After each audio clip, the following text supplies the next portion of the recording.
Amén. Muy bien, hermanos, hemos llegado a la segunda sección de esta carta. Estamos hablando de Colosenses, capítulo 1, del versículo 15 al versículo número 23. Esta es una de las secciones muy doctrinales aquí. Creo yo, hermanos, que es una de las secciones más cristológicas que hay. En otras palabras, la cristología es toda la doctrina que tiene que ver con nuestro Señor Jesucristo. Y junto con Filipenses capítulo 2, junto con Hebreos capítulo 1 y junto con Apocalipsis 1, creo que son los 4 pasajes más profundos en cuanto a la doctrina de nuestro Señor Jesucristo, a la enseñanza de quién es Él como Dios y como hombre. Así es que quiero animarles para que por favor prestemos atención a la palabra de Dios en esta noche y vamos a leer el texto bíblico. No se olviden que estamos estudiando toda esta carta y no es fácil ir versículo por versículo y tratando de unir estas secciones y encajarlas con el texto principal o con el tema principal de la carta. Acuérdense que el tema de esta carta es que Cristo ocupa el primer lugar en todo el universo. Cristo ocupa, el Señor Jesucristo ocupa el primer lugar. Él es preeminente en todo, en todo. Y aquí, en esta sección que vamos a estudiar, el escritor, el apóstol Pablo, desarrolla este tema justamente, desarrolla este principio fundamental de la preeminencia de Cristo y más que todo, ¿por qué Él es preeminente? ¿Por qué Él realmente debe tener el primer lugar en todo? Yo quiero que por favor lean conmigo Colosenses capítulo 1, versículo 15. Voy a leer hasta el versículo 23. Dice, Él es la imagen del Dios invisible, el primogénito de entre los muertos, porque en Él fueron creadas todas las cosas, las que hay en los cielos y las que hay en la tierra, visibles e invisibles, sean tronos, sean dominios, sean principados, sean potestades, todo fue creado por medio de Él y para Él. Y Él es antes de todas las cosas, y todas las cosas en Él subsisten. Y Él es la cabeza del cuerpo, que es la iglesia, el que es el principio, el primogénito de entre los muertos, para que en todo tenga la preeminencia. Esa frase debe estar subrayada. Colosenses 1, 19. Dice, por cuanto agradó al Padre que en Él habitase toda plenitud. Y dice el 20, y por medio de Él reconciliar consigo todas las cosas, así las que están en la tierra como las que están en los cielos, haciendo la paz mediante la sangre de su cruz.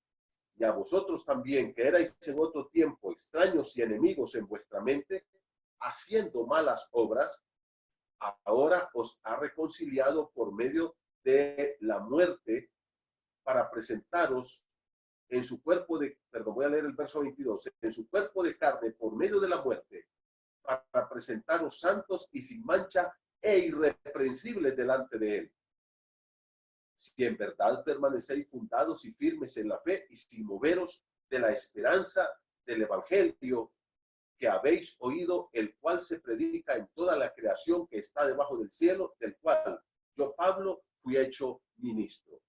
Como ustedes pueden ver, en esta sección, Pablo amplía y desarrolla lo que es este tema de la carta, la preeminencia de Cristo.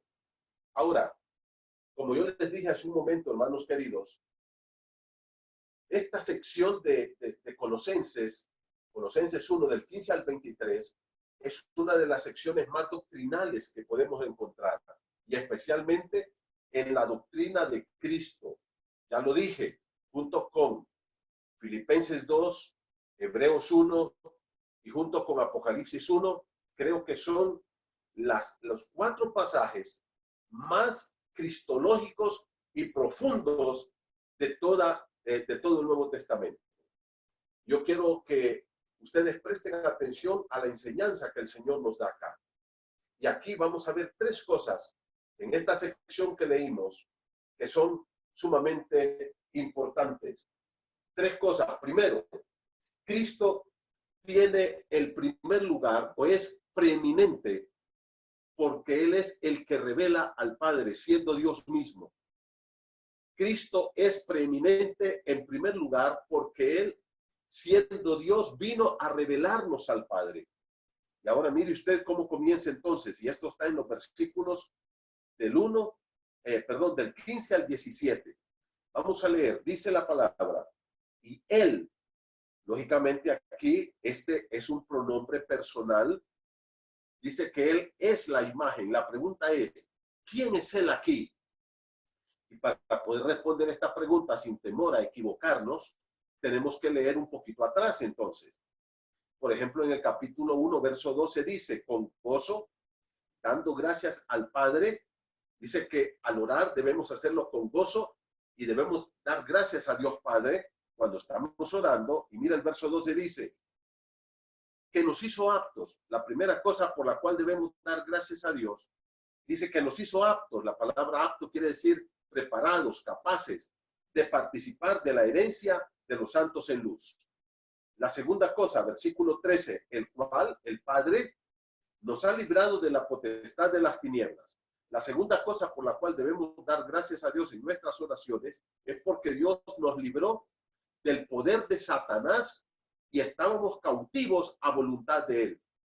Pero Él nos arrebató de los brazos del diablo y esa es la segunda razón por la cual debemos nosotros con gozo darle gracias a Dios Padre. Y la tercera cosa está ahí en el versículo 13, dice, y trasladado, o sea, nos ha trasladado a esos mismos que libró de las potestades de las tinieblas, los trasladó al reino de su amado Hijo. Ahora, mire, aquí comienza a hablar de Jesucristo entonces, versículo número 13 al final, nos ha trasladado al reino de su amado Hijo. Verso número 14, en quien tenemos redención por su sangre. Ahora, ¿en quién es que tenemos esta redención por su sangre? Oh, es en su Hijo amado. Es en el Señor Jesucristo, en el Hijo de su amor. Y además, a través de esa compra que le hizo, la palabra redimir quiere decir comprar del mercado un esclavo para ponerlo en libertad. Y Cristo dijo, si el Hijo os libertare, seréis verdaderamente libres.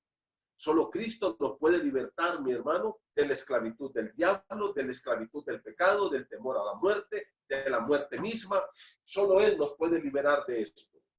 Ahora, en el versículo 15 dice, Él, pronombre personal, ¿a quién se refiere? De quien viene hablando el versículo 13 al final y 14, del Hijo de su amor, de ese en quien tenemos redención por su sangre, de ese que nos compró en el mercado de esclavitud y nos liberó, nos compró nuestra libertad y además, ¿qué dice? Tenemos en Él el perdón de pecados. En Él, ese, Jesucristo, es la imagen del Dios invisible. Si ustedes miran, el sujeto no ha cambiado de las últimas menciones que hizo del Señor Jesucristo. Por tanto, ¿quién es la imagen del Dios invisible? Es el Señor Jesucristo. No voy a hablar un poquito de esto porque ya lo expliqué cuando hablé del tema general de esta carta. La imagen aquí, mis queridos hermanos, es la estampa misma de Dios. O sea, mire, hay un Dios que nadie puede ver. En Juan capítulo 4, Jesucristo dijo, Dios es espíritu. Nadie puede ver a Dios. Nadie ha visto jamás a Dios. En algún momento, Dios ha tomado alguna forma siempre a través de su Hijo Jesús para poderse comunicar y dejarse ver al hombre, como el ángel de Jehová en el Antiguo Testamento. Pero a Dios nadie lo puede ver. Dios es un espíritu infinito, infinito en santidad, infinito en majestad, en gloria, en poder, en sabiduría, en inteligencia, infinito en amor, en gracia, en juicio, en ira, en todo lo que usted lo pueda pensar. Y la Biblia dice, a Dios nadie le ha visto y a Dios nadie lo puede ver. Ahora, ese Dios invisible se ha hecho visible a través del Señor Jesucristo. Cristo es la misma estampa de Dios. ¿Okay? Él es la estampa del Dios viviente. Podemos ver a Dios a través del Señor Jesucristo. Solo lo menciono, recuerdan la historia de el aposento alto en Juan 14. Felipe le dice, Señor, sabemos que ya te vas para el cielo, pero queremos que nos muestres al Padre y con eso quedamos satisfechos. ¿Y qué le dice Jesús? Tanto tiempo hace que estoy con ustedes, Felipe, y no me habéis conocido. El que me ha visto a mí, ha visto al Padre, porque yo y el Padre, uno somos. Y eso Jesús lo dijo reiteradamente, al extremo que lo calificaron de blasfemo, porque haciéndose hombre, se hacía Dios. Y al final, acuérdense que Jesús tiene dos juicios antes de su muerte. El primer juicio es el religioso ante Caifás. Él era sumo sacerdote ese año. Y Caifás, que era el sumo sacerdote, le dijo, dinos si eres el Hijo de Dios. Y él le dijo, yo soy. Y pronto me verán venir en las nubes del cielo con gran poder y gloria. Y Caifás pega un salto, hermano, rompe su vestidura porque eso es el sello de la blasfemia. Y dice, ha blasfemado. Ya no tenemos necesidad de testigos. ¿Y qué ocurrió? Es digno de muerte. Y lo condenaron a muerte. ¿Por qué? Porque él decía ser Dios, siendo hombre. Porque Jesucristo es el verbo de Dios que tomó forma humana, como dice Juan capítulo 1, versículo 1. En el principio era el verbo y el verbo era con Dios y el verbo era Dios. Y en Juan 1:14 dice, y aquel verbo, Dios, se hizo carne. Y dice, y habitó entre nosotros, literalmente quiere decir, puso su tabernáculo entre los hombres. Vino a vivir como hombre. Y claro, los judíos no lo conocieron. No se dieron cuenta que él era el Mesías, que él era Dios mismo. Y lo crucificaron y lo mataron. Ahora dice Pablo aquí, siendo un judío que se convirtió, un judío que conoció a Cristo como su Salvador, dice, él es la imagen del Dios invisible. Ahora, Pablo, siendo un judío, reconoce a Jesús como Dios, y no solo como Dios hombre, sino como la imagen de Dios. Si usted quiere conocer a Dios, tiene que hacerlo a través de Jesucristo. Nadie puede conocer a Dios si no es a través del Señor Jesucristo. Por tanto, dice aquí, y esta frase se repite en otros pasajes, como por ejemplo lo que yo le decía a usted en el libro de Hebreos. Dice que Cristo es la imagen del Dios invisible. Y dice aquí, Él es la imagen del Dios invisible. Y luego, ¿qué dice? El primogénito de toda creación. Ahora, hermanos, ¿por qué Cristo tenía que revelarse? ¿Por qué Dios se hizo hombre? Y estas, yo creo que es una pregunta que vale la pena que usted y yo la pensemos y la respondamos esta noche. Yo creo que hay tres cosas por las cuales Cristo, siendo Dios, se hizo hombre.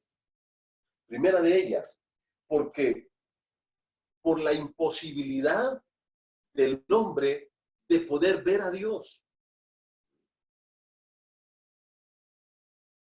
Ya lo dijimos, es imposible que el ser humano pueda ver a Dios.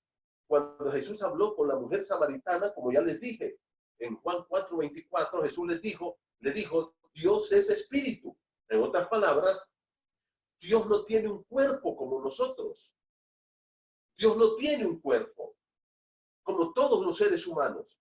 Él es un espíritu infinito. Por tanto, hermanos, el hombre no puede ver a Dios. Él es invisible. Entonces, en su amor, en su gracia y en su misericordia, ¿qué pasó? Dios se ha dejado ver a través de su Hijo amado, del Señor Jesucristo. Pero hay una razón más por la cual fue importante que Jesucristo, siendo Dios, se hiciera hombre. ¿Cuál es la primera razón? ¿Por qué Dios se revela en Jesucristo? Se ha hecho visible en Jesucristo. Primero, por la imposibilidad del hombre de poder ver a Dios. Ahora sí lo podemos ver a través del Señor Jesucristo. Segundo, porque el hombre es pecador y como pecador el hombre no puede ver a Dios.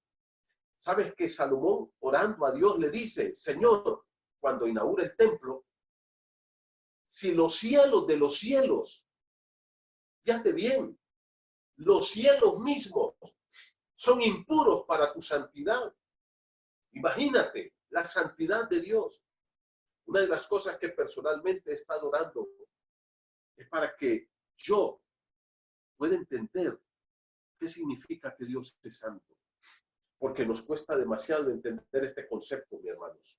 ¿Por qué nos cuesta entender, llegar a entender el concepto de la santidad de Dios? Porque nosotros vivimos contaminados del pecado. El pecado ya es algo natural, voy a decir, en nosotros. Pecar para nosotros ya es algo normal.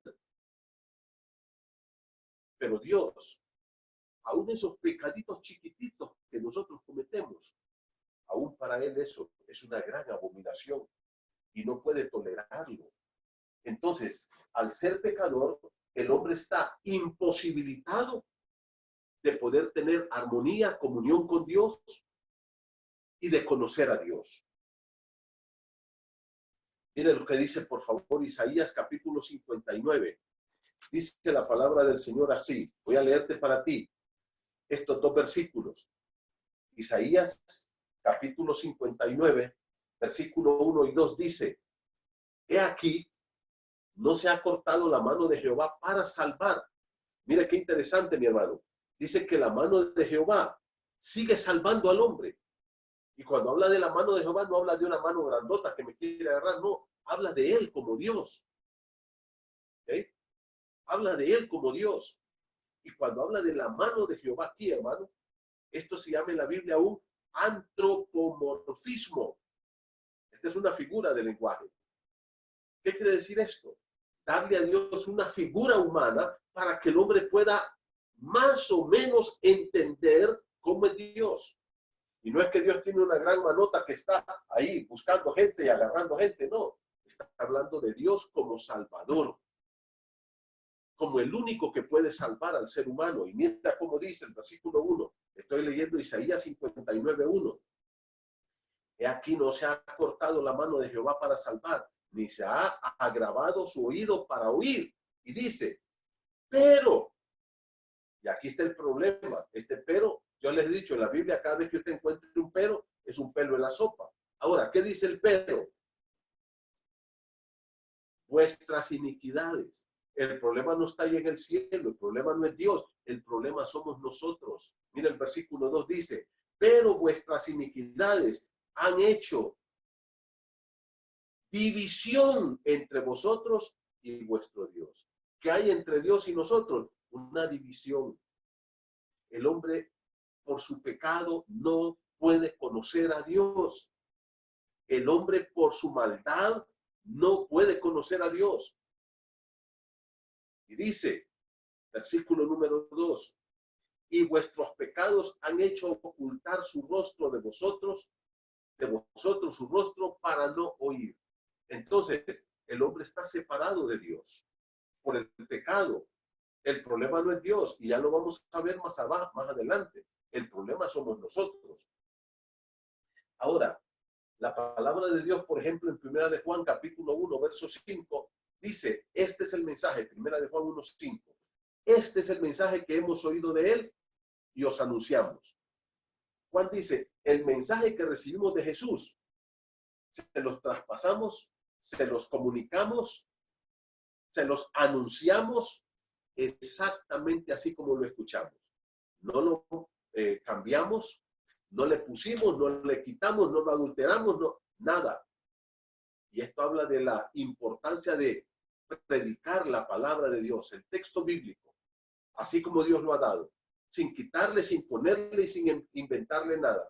Ahora, ¿qué dice Primera de Juan 1:5? Este es el mensaje que hemos oído de él y os anunciamos. Dice, Dios es luz.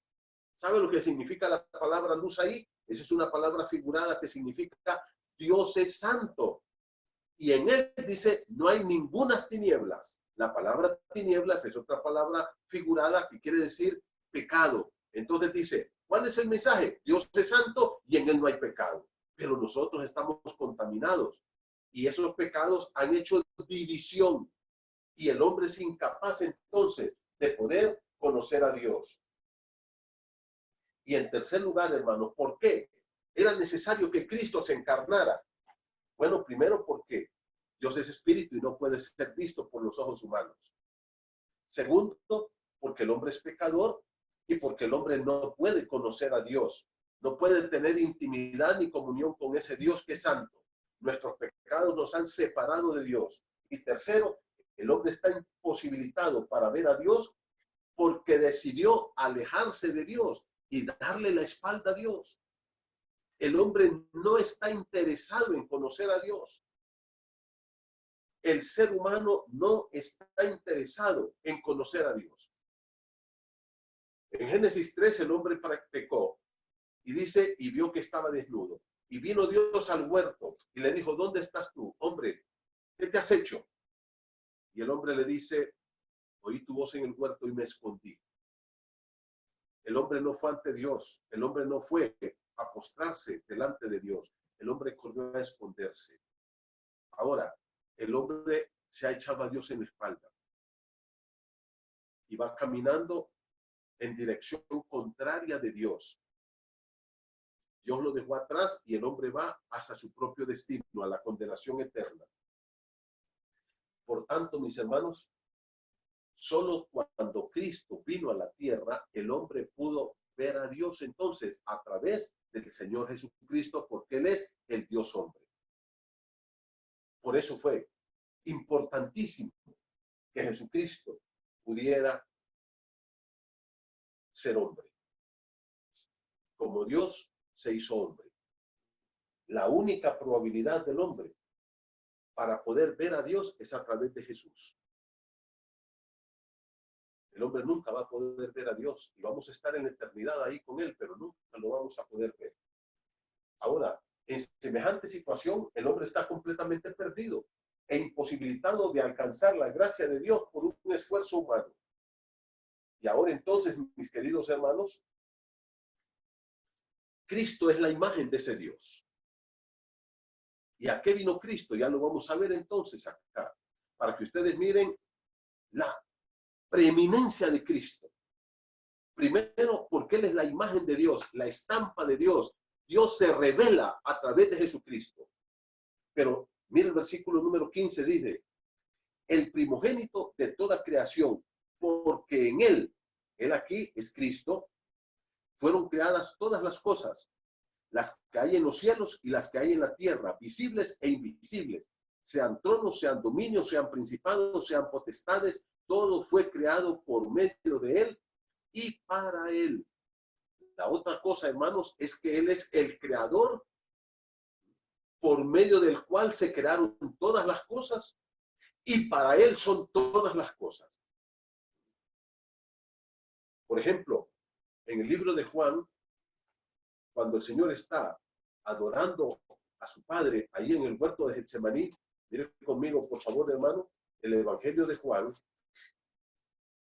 en el capítulo 17, Jesucristo dice así, dice, Juan capítulo 17, mire qué interesante lo que Jesucristo dice. Dice que Jesucristo sabía dos cosas ese día, aunque Él era Dios y conocía todo. Pero Él dice esto, versículo 1, 17:1. Estas cosas habló Jesús y levantando los ojos al cielo dijo, Padre, la hora ha llegado. Glorifica a tu Hijo, para que también tu Hijo te glorifique a ti. Como le ha dado potestad sobre toda carne, para que dé vida eterna a todos los que le diste. Y esta es la vida eterna, que te conozcan a ti, el único Dios verdadero, y a Jesucristo a quien es enviado. Yo te he glorificado en la tierra, he acabado la obra que me diste que hiciese. Ahora pues, Padre, glorifícame tú al lado tuyo con aquella gloria que tuve contigo antes que el mundo fuese. ¿Qué dice la palabra de Dios? Dice, capítulo número 17, verso 1. Estas cosas habló Jesús y levantando los ojos al cielo dijo, Padre, ya llegó la hora. He acabado la obra que tú me diste que hiciese. Y ahora yo voy a ti. Ya terminé mi trabajo aquí. ¿Y qué le dice? Glorifícame tú al lado tuyo con aquella gloria que tuve contigo antes que el mundo fuese. Y en el capítulo 13, ahí está hablando de su eternidad. Vaya conmigo al capítulo 13 ahora. Y mire usted aquí. Juan capítulo 13, verso 1 dice, antes de la fiesta de la Pascua, mire qué interesante lo que dice. Sabiendo Jesús que su hora había llegado para que pasase de este mundo al Padre. ¿Qué sabía Jesús? Que su vida estaba terminada. Y allá lo dijo en la oración de Juan 17. Ha llegado la hora. Mi vida terminó aquí en esta tierra. Voy a morir. Ahora, mire lo que dice el versículo número 3. Mire el verso 3. Dice, sabiendo Jesús que el Padre le había dado todas las cosas en las manos y que había salido de Dios y a Dios iba. Número 1, Jesús sabía que iba para el cielo, que su obra, su trabajo estaba terminado. Y segundo, ¿qué sabía? Que el Padre le había dado todo a él en sus manos. Que él era el rey del universo. Jesús sabía, mis hermanos, que toda esta creación le pertenecía a él y le va a pertenecer por la eternidad. Ahora, mire lo que dice Colosenses, por favor. Vaya conmigo a Colosenses, siempre. Ahí nos mantenemos porque esa es la carta que estamos estudiando. Quiero decirte, mi hermano, que solamente con estos versículos del 15 al 23 se han escrito tomos y tomos y tomos de doctrina bíblica sobre el Señor Jesucristo.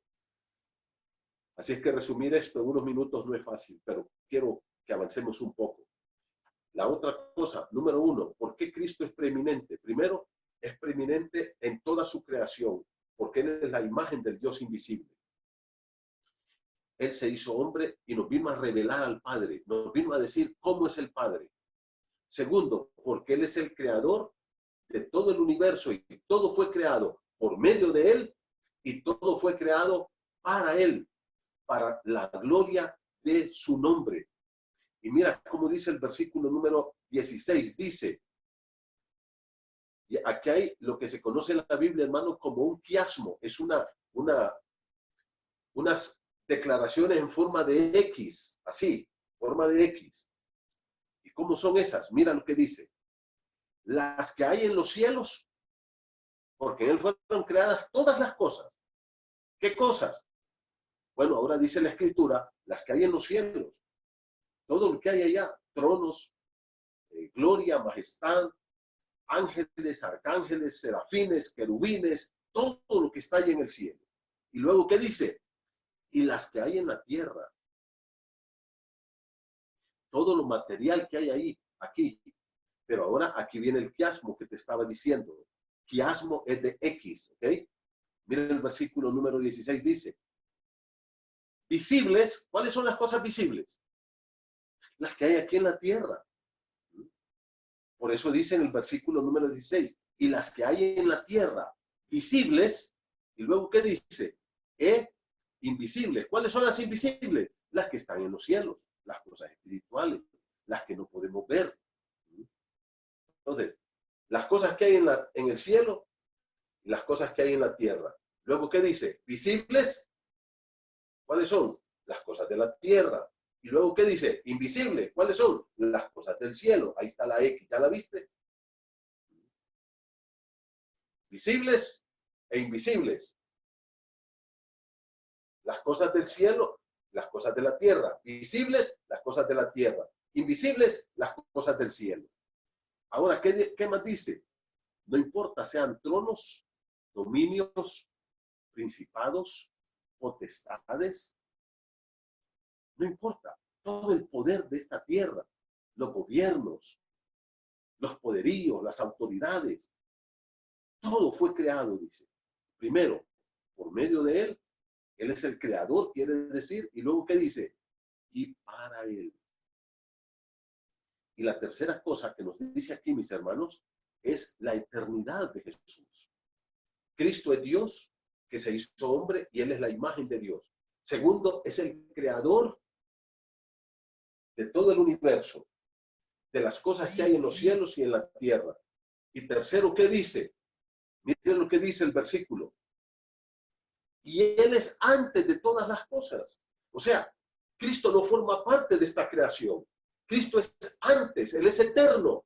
Lo que dice Juan en primera de Juan 1.1, en Juan 1.1. En el principio, ¿a qué se refiere esa frase en el principio? Génesis 1, cuando empezó todo. ¿Qué dice? El verbo ya existía, porque Él es Dios. Y Él gobierna su creación. Y luego, ¿qué dice? Pero no solamente, hermanos, Él es antes de todas las cosas, sino que, mire cómo dice al final del verso número 17, y todas las cosas en Él subsisten. ¿Sabe lo que quiere decir esto? Que Él con su palabra está sosteniendo toda su creación, toda esta armonía del universo. ¿Por qué? Por ejemplo, la Tierra está ubicada aquí, justamente en este lugar, dentro del universo. ¿Sabes que la Tierra está ubicada en el lugar exacto entre el Sol y la Tierra? Si la Tierra estuviera más cerca al Sol, nos quemara. Y si estuviera más largo, no pudiéramos vivir por el frío. Pero Cristo la tiene en el lugar perfecto. Todo lo que hay, Él lo sostiene. La armonía del universo, los giros de rotación y traslación, las galaxias, que no choquen una con otra, que no nos hagamos pedazos en el universo y salgamos volando. ¿Por qué? Tú puedes decir, mañana yo tengo que levantarme temprano y voy a ir a trabajar, porque sabes que esta Tierra va a seguir girando y a las 6 de la mañana, de nuevo, el sol, como decimos nosotros, se va a levantar y nosotros también nos levantamos a nuestras labores y a las 6 de la tarde viene de nuevo la noche, porque Dios sostiene toda esa armonía. Es más, ¿sabes lo que dice la Biblia en el libro de Job? Que Dios le puso límites al mar para que no se salga. ¿Sabes tú que si el mar se sale, mi hermano, con su furia, puede exterminar al mundo? La cantidad de agua del mar es enorme. Pero ¿quién sostiene el mar ahí? Es Dios. Es Dios.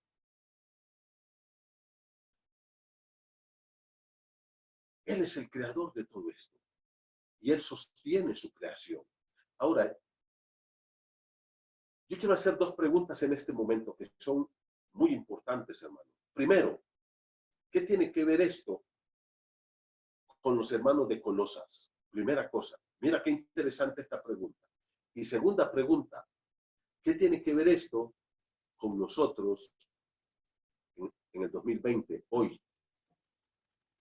Bueno, si tú te acuerdas, el apóstol Pablo en esta carta, hermano, ataca el gnosticismo. El gnosticismo cree que el hombre puede ir reencarnando y perfeccionándose a través de una serie de eones hasta llegar a ser Dios. Entonces, el ser humano, decían ellos, es material y es malo. ¿Se acuerdan que yo les dije eso? Ellos son dualistas. ¿Qué quiere decir el dualismo? Los gnósticos son dualistas. Y esta gente que tiene esos pensamientos orientales. El dualismo, hermano, quiere decir lo material, todo esto que está aquí, es malo. Pero el alma, el espíritu, es puro. Dios, por ejemplo, dicen ellos, es un ser purísimo. Pero Dios no existía así, sino que Él fue evolucionando a través de una serie de eones hasta convertirse en ese ser puro. Por eso ellos creen en la evolución del alma, a través de la reencarnación, que el hombre se va reencarnando y de esa forma el hombre se va purificando. Por eso es que algunas culturas orientales, por ejemplo, en la India no comen la vaca, y así muchos animales. Adoran a las ratas, adoran, bueno, tienen, ¿cómo se llama? Templos a las ratas y adoran. ¿Por qué? Porque ellos dicen, ay, si yo mato a esa vaca, ¿qué tal será mi abuela? Que está reencarnando. Entonces ellos dejan de comer estos animales. Ahora, mis hermanos, esa doctrina diabólica se está metiendo en Colosas. ¿Y qué Pablo dice?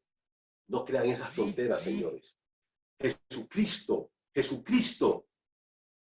es Dios, sin tener que estar haciendo esa serie de evoluciones. Y Dios es Dios, sin haber hecho toda esa evolución de los guiones que dicen estos falsos.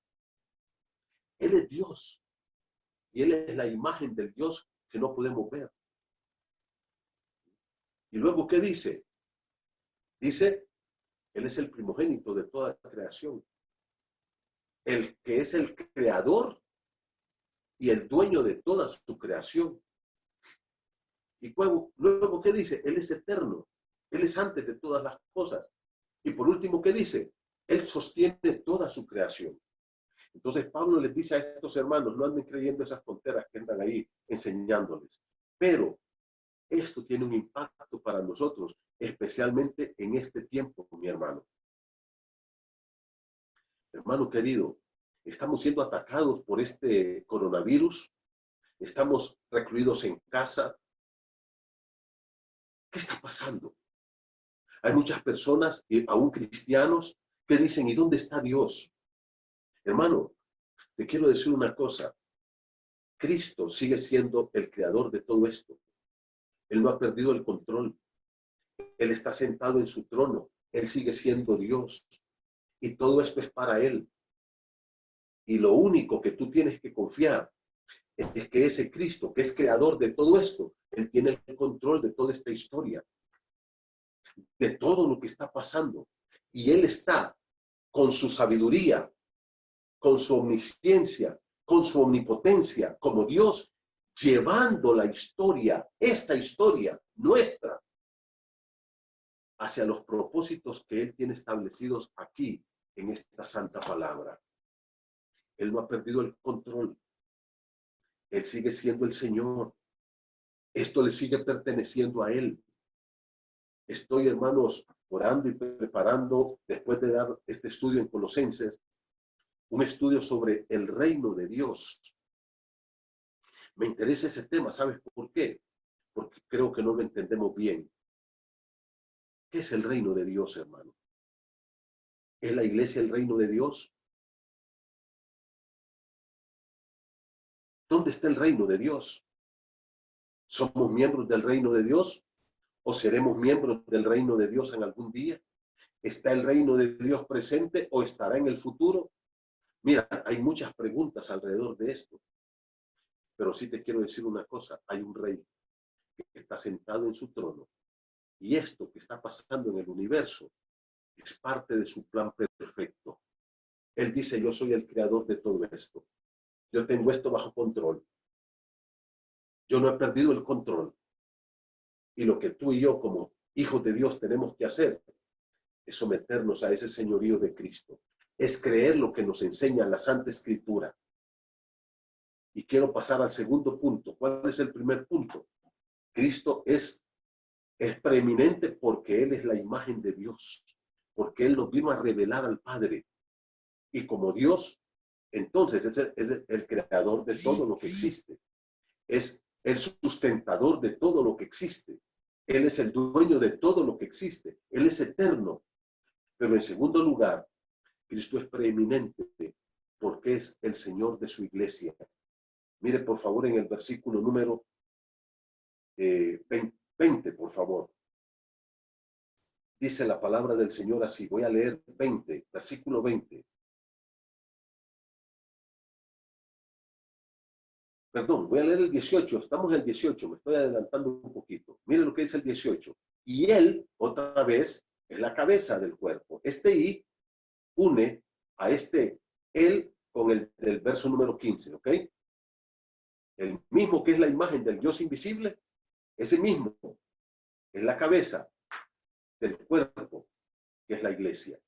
Entonces, Cristo no solamente es preeminente en su creación, no solamente es preeminente como imagen de Dios, sino que también Cristo es preeminente en su iglesia, porque Él es la cabeza de la iglesia. Mira el versículo 18 dice, y Él es la cabeza del cuerpo, que es la iglesia. El que es el principio, el primogénito de entre los muertos. El principio quiere decir aquí es el creador de la iglesia. Acuérdense de Mateo 16, 18. Cristo dijo, tú eres Pedro y sobre esta roca yo edificaré mi iglesia. Y la roca ahí no es Pedro, es Cristo. La declaración que Pedro acaba de hacer. Tú eres el Cristo, el Hijo del Dios viviente. Eres el único Salvador. Eres el Mesías prometido en el Antiguo Testamento. Eres el Rey del universo. Ahora, ¿qué dice aquí? Dice que Cristo es el primogénito de entre los muertos. Esto también ya lo expliqué. Cristo no fue el primero en resucitar. Mucha gente había resucitado. Él mismo resucitó a algunos, como Lázaro, por ejemplo, al hijo de la viuda, al hijo de la hija de Jairo. En el Antiguo Testamento hubo otras resurrecciones, pero, Él es el primero en resucitar para no volver a morir jamás, porque aún después de la resurrección de Cristo, por lo menos sabemos de dos personas que resucitaron en el tiempo apostólico. ¿Cuáles fueron esas dos personas en el libro de Hechos? Uno fue Tabita, Dorcas, que murió y Pedro la resucitó. Y el segundo, ¿quién fue? Aquel chico que cayó de la ventana cuando Pablo estaba predicando y alargó su discurso hasta la medianoche. Eutico cayó del tercer piso, se desnucó, se quebró todo, pero Pablo bajó y lo resucitó. ¿Pero qué pasó? Volvieron a morir otra vez. Cuando dice aquí que Cristo es el primogénito de los muertos, es el primero que resucitó para no volver a morir jamás. Un día yo voy a resucitar. Si me muero, un día voy a resucitar. Los que han muerto, mi abuela, mi hermano y otras personas que han muerto, un día se van a levantar de la tumba y nunca más vamos a morir. Pero el primero es Cristo. 1 Corintios 15 dice, Cristo las primicias. Es el primero en resucitar para no volver a morir. ¿Y qué dice el versículo número 18? Para que en todo tenga la preeminencia. ¿En qué debe tener Cristo el primer lugar? En todo. Primero, Él es preeminente en su creación porque Él la creó. Él domina la creación. Él sustenta la creación. Él sostiene la creación.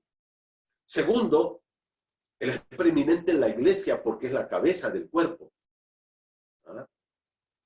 La cabeza es la que da las órdenes al cuerpo. Y luego, ¿qué dice?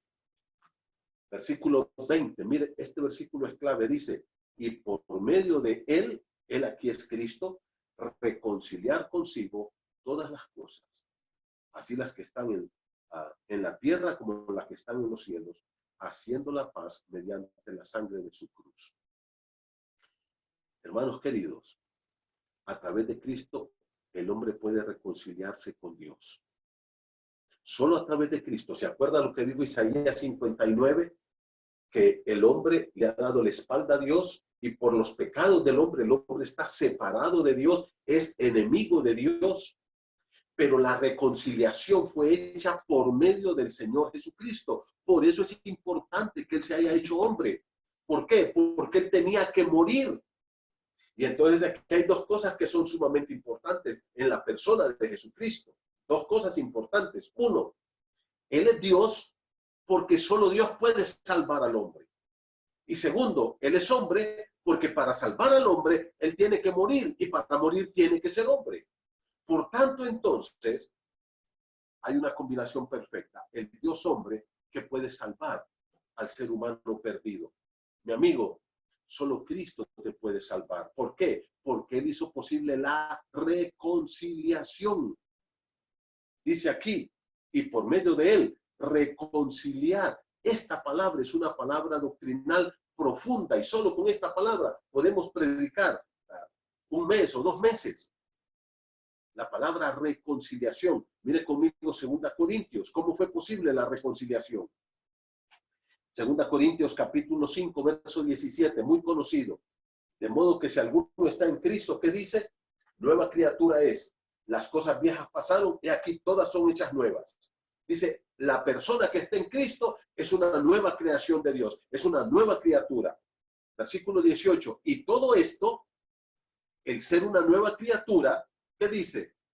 Proviene de Dios. Y mira el versículo número 18. ¿Quién? Dios nos reconcilió consigo mismo por Cristo. ¿Se dan cuenta? Aquí hay un punto importantísimo, hermanos. Dios no se enemistó con el hombre. Es el hombre el que se enemistó con Dios. Fue el hombre el que le dio la espalda a Dios. Fue el hombre el que decidió voluntariamente y libremente desobedecer a Dios. Mi amigo, eres tú el que voluntariamente ha decidido pecar contra Dios y darle la espalda a Dios. Tú lo has hecho, libre y voluntariamente. Y mire cómo dice el versículo 18. Yo era enemigo de Dios. Dios nunca ha sido mi enemigo, pero yo sí fui su enemigo. ¿Y ahora qué dice? Mire lo que dice el versículo número 18. Dios nos reconcilió consigo mismo. O sea, Dios era el ofendido y Él hizo posible de que yo, siendo su ofensor, pudiera tener paz con Él. Reconciliar. Quiere decir conciliar de nuevo. Volver a establecer la paz. Y ahora mire cómo dice. Por Cristo. Y nos dio el ministerio de la reconciliación. Ahora hay un ministerio que es el ministerio de la reconciliación. Yo estoy en ese ministerio. Yo espero que todos mis hermanos en Cristo estemos en este ministerio. Hay gente que dice, no, es que mi ministerio es diácono, es que mi ministerio es ujier, es que mi ministerio es cantar, es que mi ministerio es tocar un instrumento. Hermano, todos los cristianos tenemos el ministerio de la reconciliación. El trabajo de reconciliar al hombre con Dios.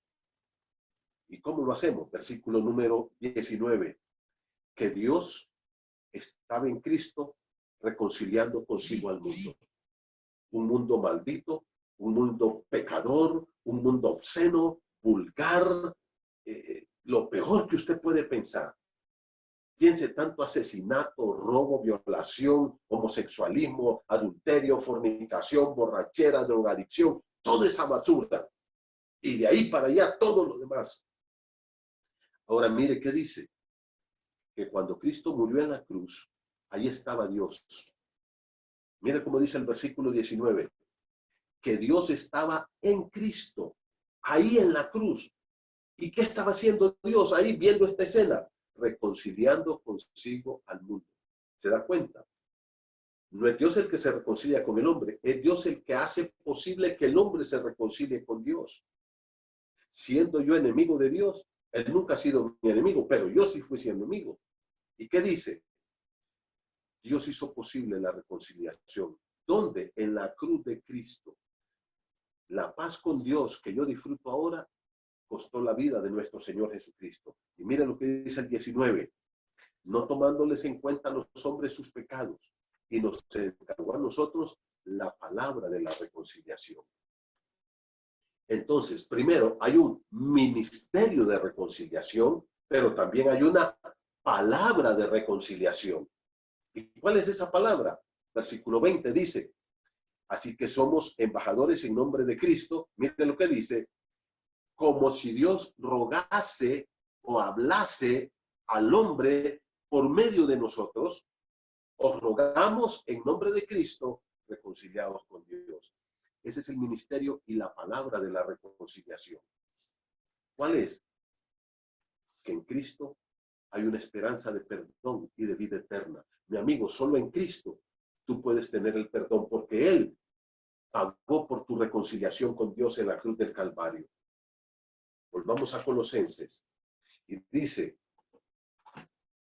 capítulo número 1 de Colosenses, versículo 20, y por medio de él, por medio de Cristo, reconciliar consigo al mundo. Y dice, reconciliar consigo todas las cosas, ya no solo el mundo, sino las cosas que están en los cielos, en la tierra y todo lo que está. Haciendo la paz, esa es la reconciliación, hacer la paz, reconciliar, conciliar de nuevo, mediante la sangre de su cruz. ¿Cuál es el resultado de la reconciliación? Es la paz con Dios. Y dice el versículo número 21, y a vosotros que erais en otro tiempo extraños y enemigos. Hermano, amigo, tú que me estás viendo, tú me dices, pastor, pero yo no soy enemigo de Dios. Yo no, a mi Dios no me cae mal. Yo no lo insulto, yo no hablo mal de él. Es más, yo creo que él me ama y que yo lo amo. Ahora, que yo no la haya recibido, esa es otra cosa. No, mi amigo. No recibir a Cristo es estar en enemistad con Dios, es seguirle dando la espalda a Dios, es seguir caminando en nuestro obstinado orgullo, rechazando a Cristo y la salvación que Él nos ofrece. Entonces, ¿qué dice la Biblia? Mire lo que dice el versículo 21. Y a vosotros también, que erais en otro tiempo, extraños y enemigos, en vuestra mente, haciendo malas obras, os ha reconciliado. Yo era enemigo de Dios. Tenía una mente totalmente perdida, pensando mal. Cada designio del pensamiento era el mal. Pero ahora Cristo me ha reconciliado con Dios. Y ahora tengo paz con Dios. Por eso es que mucha gente no tiene paz, ni con su familia, no puede vivir ni con la mujer. Por eso hay tanto divorcio, por eso hay tantos padres y tanto conflicto con la familia. ¿Por qué? Porque el hombre no tiene paz con Dios. Y mi amigo, si tú no tienes paz con Dios, no tienes paz contigo mismo, no tienes paz con tu entorno, no tienes paz con tus compañeros de trabajo. Por eso hay tanto conflicto en el ser humano. Hasta que encontramos la paz con Dios, la paz de Dios llena nuestros corazones. Y eso solamente es a través de la sangre de Cristo, a través de la muerte de su cruz, dice la palabra de Dios. Entonces, en primer lugar, Cristo es preeminente en su creación porque Él es la imagen de Dios, el creador y dueño de toda su creación. Segundo, Él es preeminente en la iglesia. ¿Por qué? Porque Él hizo posible la reconciliación, porque Él murió siendo el Dios hombre, dio su vida por su iglesia. Y ahora la iglesia, usted y yo, que formamos parte de la iglesia, estamos reconciliados con Dios, tenemos paz con Dios. Podemos disfrutar de esa paz de Dios. Aún en medio de este tiempo de pandemia, usted puede dormir en paz porque tiene un Dios omnipotente y su vida está en las manos de este Dios. Dios te cuida. Ahora eres hijo de Dios, eres del pueblo de Dios, eres de la familia de Dios. Ya no eres enemigo de Dios. Y quiero decir algo a mis amigos que me están viendo en esta hora. Amigo, lo que a ti te espera si tú terminas siendo enemigo de Dios es terrible. Porque hay un infierno. Y la Biblia dice que la ira de Dios caerá sobre ti porque no te quisiste reconciliar con Él. No quisiste quebrantar tu orgullo y pedirle perdón por todos tus pecados y recibir a Cristo como tu único Salvador por medio de la fe. Y esto nos lleva al tercer punto. ¿Cuál es el tercer punto? Cristo debe ser preeminente en la vida de todos los que son reconciliados con Dios. O sea, Cristo debe ser preeminente en mi vida y en la vida tuya, mi hermano. Termino con los últimos versículos. Mire, el versículo 21 dice, y a vosotros también, que erais en otro tiempo extraños y enemigos, ahora os ha reconciliado en su cuerpo, en vuestra mente, haciendo malas obras, ahora os ha reconciliado. Verso 22, en su cuerpo de carne por medio de la muerte. Cristo nos reconcilió. Ahora mire la palabra que viene ahí, para.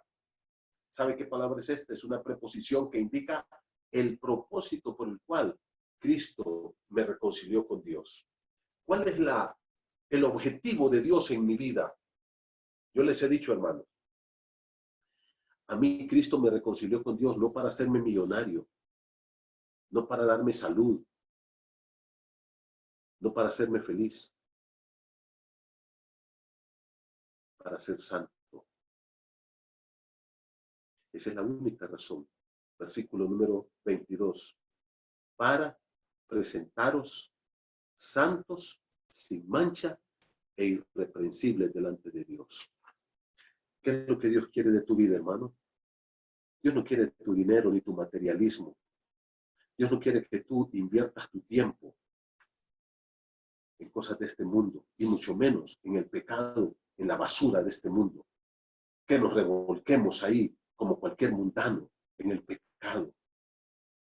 Que tú creas que tu clase, tu diploma, tu título universitario, eso es tu objetivo y la meta más grande de tu vida. El objetivo para tu vida, mi hermano, no es que tú tengas un título universitario, y no estoy en contra de los títulos universitarios. Estoy en contra cuando ese título es un obstáculo entre Dios y tú. No estoy en contra de que alguien trabaje y que pueda tener dinero y sobre todo invertirlo en el reino de Dios. Estoy en contra cuando ese dinero se interpone entre Dios y nosotros. Jesucristo nunca critica el dinero, critica nuestra actitud hacia el dinero cuando el dinero está entre Dios y yo. Cuando lo más importante de tu vida es el trabajo, cuando tu trabajo interfiere en tu caminar, en tu comunión con Dios y en tu santidad para Dios, eso es malo. Trabajar es bueno. La Biblia dice que el que no trabaje, que no coma. La Biblia dice que el que no trabaja anda desordenadamente. Dios no quiere haraganes. Pero cuando tu trabajo interfiere en tu relación con Dios y para ti lo más importante es tu trabajo y no Dios, ese trabajo se convierte en un pecado. Porque Dios no te creó para que tú estuvieras trabajando día y noche. Te creó para que fueras para su gloria y te salvó para que fueras santo. Versículo número 22 que dice, para presentaros santos, sin mancha e irreprensible. La palabra santo quiere decir una vida lo más parecida a la de Dios. El apóstol Pedro nos da una demanda que para mí es la demanda más grande que hay en la Biblia para el ser humano. ¿Cuál es, hermano? Sed santos porque yo soy santo. Primera de Pedro 1:15, como aquel que os llamó es santo, sed también vosotros santos en toda vuestra manera de vivir, porque escrito está, sed santos porque yo soy santo. Y mira, dice, en toda vuestra manera de vivir. Dios, querido hermano, a ti no te salvó para que seas feliz, para que seas próspero, para que seas saludable, para sanarte, Dios no te ha salvado para darte pisto, para hacerte rico. Dios no te ha salvado para eso. Por favor, entiende. Esas son falsas doctrinas. Dios te salvó para hacerte un hombre o una mujer santa, un hombre santo, para que seamos santos. ¿Sabe lo que quiere decir eso? Una lucha, abrazo partido todos los días en contra del pecado en tu vida. Segundo, sin mancha, como una hoja blanca, limpia. La Biblia dice que debemos de ser santos y sin mancha delante de Él. Y luego, ¿qué dice? Irreprensibles. ¿Sabe lo que quiere decir la palabra irreprensible? Que no puede ser regañado por nada porque tiene una conducta recta. Y mire, no dice delante de los hombres, aunque debemos de ser santos delante de los hombres, pero ¿qué dice? Delante de Él, porque al final Él es el que va a calificar mi santidad. Y termina diciendo, bueno, dice, esto ocurre si en verdad, versículo 23, permanecéis fundados y firmes en la fe. Si usted ha conocido a Cristo de verdad y quiere ser un hombre y una mujer de Dios, firme en su fe, en sus convicciones bíblicas, ¿qué dice? Sin moveros de la esperanza. El Señor ha traído esa esperanza de que un día vamos a vivir con Él en el cielo. Eso me libra del materialismo y eso me libra del pecado, sabiendo que yo soy ciudadano de la patria celestial. ¿Y qué dice? Y aquí Pablo cierra lo que empezó en el capítulo 1 y en el versículo número 6, de la esperanza que llegó a través del Evangelio. Miren qué lindo, me encanta cómo cierra Pablo aquí. Sin moveros de la esperanza del Evangelio que habéis oído, la cual se predica en toda la creación que está debajo del cielo, de cual yo, Pablo, fui hecho ministro. Ay, hermanos, qué lindo esto. El Evangelio nos trajo una esperanza gloriosa. Qué lindo que yo no voy a vivir aquí toda una vida, que todo esto material, esto no es lo más importante de mi vida. Que esta ropita es provisión de Dios mientras yo vivo aquí. Si yo hoy me muero, hermano, vengan y llévense toda esa ropa, regálenla. Ya no la necesito porque Dios me ha hecho un cuerpo celestial para vivir con Él allá en el cielo. Esta casa se la regalo, ahí se la dejo. ¿Saben por qué? Porque nadie va a vivir aquí por la eternidad. Esto no es lo más importante. Hermano querido, Cristo es preeminente en la creación porque Él es el creador y el sustentador de todo lo que ha creado. Segundo, es preeminente en la iglesia porque Él la reconcilió con Dios a través de su muerte en la cruz del Calvario. Tercero, es preeminente en la vida de todos los que Él ha reconciliado. ¿Y por qué nos ha reconciliado? ¿Cuál es el propósito o para qué? Santos, sin mancha e irreprensibles delante de Él. Qué hermoso lo que nos enseña la Escritura. Terminemos con oración. Padre querido, gracias por esta noche, esta enseñanza maravillosa. Te adoramos, Jesús, porque tú eres Dios, eres el Dios hombre que nos ha revelado al Padre y que moriste en la cruz para reconciliarnos con Dios y ahora eres la cabeza de la iglesia. Ayúdanos, Padre, a someternos al señorío de Cristo. Y te pido que tú, Padre, toques nuestros corazones y que podamos ser santos, sin mancha e irreprensibles delante de ti. Una vida recta, lo más santo posible, cada día, Señor, viviendo para la gloria de tu santo nombre. Edifica tu pueblo, Señor, en el nombre de Jesús. Amén.